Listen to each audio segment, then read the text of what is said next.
The first thing everyone noticed was the silence. Not the polite, professional silence of a corporate office, but the heavy kind that presses against your chest when something unexpected is about to change a life forever. The glass walls of the executive floor reflected a woman sitting alone with a thin folder in her trembling hands, her shoes worn, her posture careful, as if she had learned long ago to take up as little space as possible. She was not supposed to be there. A millionaire CEO was about to walk into the room expecting a senior executive candidate, but instead, by a simple scheduling mistake, he was about to interview a single mother whose life had been shaped by sacrifice, loss, and quiet resilience. And what she did next would leave an entire company stunned. Before we go deeper into this story, take a moment.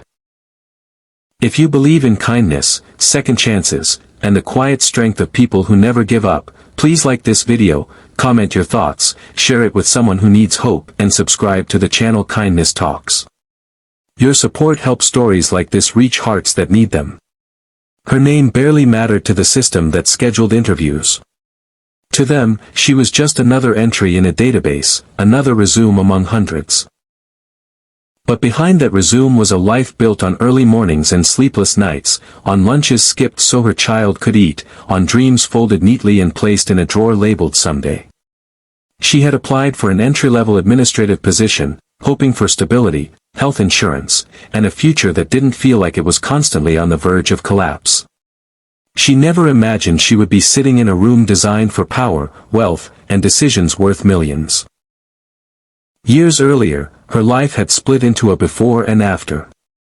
Before, she had been a university student with ambition and plans, the kind of person who believed hard work always led to fair outcomes. After came a sudden abandonment, a pregnancy she faced alone, and the slow realization that society admired single mothers from a distance but rarely made room for them up close. She worked wherever she could, cleaning offices at night, stocking shelves at dawn, smiling through exhaustion because her child needed to see strength, not fear. Each rejection letter chipped away at her confidence, but never at her dignity. That morning, she almost didn't come. Her child had woken up sick, and the babysitter canceled at the last minute. She considered emailing to reschedule, already hearing the polite response that never followed up. Instead, she took her child to a neighbor, whispered a promise that she would be back soon, and boarded a bus with just enough money for the fare. As the city passed by, she practiced calm breathing, reminding herself that even if this interview failed, she had survived worse. The building itself felt intimidating. Polished floors, security gates, and people moving with purpose, dressed in confidence. She checked in at the front desk, expecting directions to a modest meeting room. Instead, she was escorted upstairs, higher and higher, until the elevator doors opened onto a floor so quiet it felt sacred. She knew then something was wrong, but fear kept her from speaking up. People like her were used to being told where to go, not to question. Inside the interview room, she sat with her hands folded, the thin folder resting on her lap. It contained her resume, simple and honest, listing jobs that rarely impressed anyone. She stared at the city through the window, thinking about how many lives were happening below, how small hers felt in comparison. When the door finally opened, she didn't look up immediately. She braced herself for disappointment, as she had done so many times before. The CEO entered with the weight of someone accustomed to being listened to. He had built his company from nothing, or so the article said.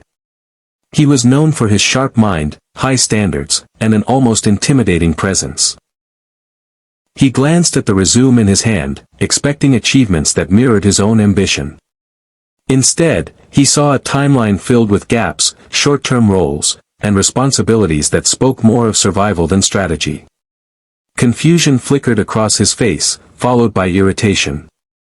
A mistake, clearly. Yet something made him pause. Perhaps it was the way she sat, not slouched in defeat but upright in quiet respect. Perhaps it was the exhaustion in her eyes that looked earned, not careless. Instead of ending the meeting, he gestured for her to begin. She spoke without rehearsed confidence or polished corporate language. She spoke the way people do when they have nothing to hide. She talked about responsibility, about learning efficiency not from business school but from managing time between work and a child who depended entirely on her. She spoke about problem solving, about handling crises calmly because panic was a luxury she could not afford. She didn't pretend to be someone she wasn't. She simply explained who she had become. As she talked, something shifted in the room. The CEO stopped looking for reasons to end the interview and started listening. Her words carried a weight that no leadership seminar could teach. She didn't ask for sympathy. She didn't mention hardship to gain favor. She spoke as if resilience were normal, as if waking up and trying again were just part of the human contract. Then she did something unexpected. She acknowledged the mistake. She admitted she knew she wasn't the candidate he had intended to meet. She said she understood if he wanted to end the interview. But she also said she was grateful for the chance to be heard, even for a few minutes, because people like her were often invisible. That honesty landed harder than any impressive statistic. The CEO felt something unfamiliar tighten in his chest. He remembered his own beginnings, long forgotten under layers of success. He remembered the nights when someone had taken a chance on him, not because he was perfect, but because they saw potential where others saw risk. For the first time in years, the room didn't feel like a place of authority. It felt like a place of truth. The interview extended far beyond its scheduled time. They spoke about values, about leadership defined not by control but by responsibility for others. She never once asked for favors. She spoke as if she were already grateful for life, even with its sharp edges. When the meeting finally ended, she stood, thanked him sincerely, and prepared herself for yet another polite rejection. She left the building with no expectations. On the bus ride home, she replayed the conversation, wondering if she had said too much, or not enough. She picked up her child, made soup, and went through the familiar routine of care and quiet hope. Life didn't change that day. At least, not immediately. But inside the company, something had shifted. The CEO couldn't shake the encounter. He called his executive team, questioned hiring practices, and asked how many capable people were filtered out because their lives didn't fit neat narratives. He requested her file, read it again, and this time saw strength instead of shortcomings. A week later, she received a call she almost didn't answer, assuming it was another reminder of what she lacked. Instead, she was offered a position, not out of pity, but out of recognition. It wasn't the role she had applied for. It was better. It came with training, flexibility, and something she hadn't dared to hope for, respect. Her first day at work was overwhelming. She moved through the office carefully, aware of how different her world was from this one. But she worked with the same quiet determination that had carried her through years of struggle. She learned fast, supported others, and brought a perspective no one else had. People began to notice. Not because she demanded attention, but because her presence made teams stronger. Months passed, and her confidence grew. She no longer apologized for existing in spaces that once intimidated her. She still went home to cook dinner and help with homework, but now she did so without the constant fear of tomorrow. Her child saw the change, the lighter step, the calmer smile. Hope, once fragile, began to feel solid. The CEO watched from a distance, humbled.